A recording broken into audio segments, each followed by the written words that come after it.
সরকারি চাকরিতে কোটার যৌক্তিক সংস্কারের এক দফা দাবি আদায়ের লক্ষ্যে পূর্ব ঘোষিত গণপদযাত্রা কর্মসূচিতে অংশ নিতে জড়ো হচ্ছেন আন্দোলনকারী শিক্ষার্থীরা। পাশাপাশি বৈষম্য বিরোধী ছাত্র আন্দোলনের ব্যানারে রাষ্ট্রপতি বরাবর স্মারকলিপিও প্রদান করবেন আন্দোলনকারীরা।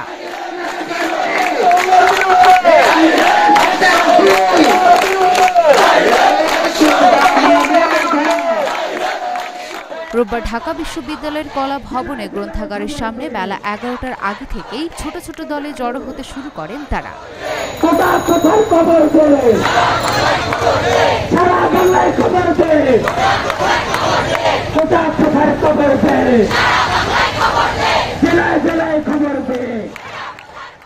কর্মসূচি অনুযায়ী রোববার ঢাকা বিশ্ববিদ্যালয়ের কেন্দ্রীয় লাইব্রেরির সামনে থেকে গণপদযাত্রা শুরু হবে। গণপদযাত্রা শেষে রাষ্ট্রপতির কার্যালয়ে গিয়ে তারা স্মারকলিপি প্রদান করবেন। গণপদযাত্রায় ঢাকা বিশ্ববিদ্যালয়, জগন্নাথ বিশ্ববিদ্যালয়, ৭ কলেজ, শেরেবাংলা কলেজ সহ ঢাকার সব প্রতিষ্ঠান অংশগ্রহণ করবে বলে জানান তারা।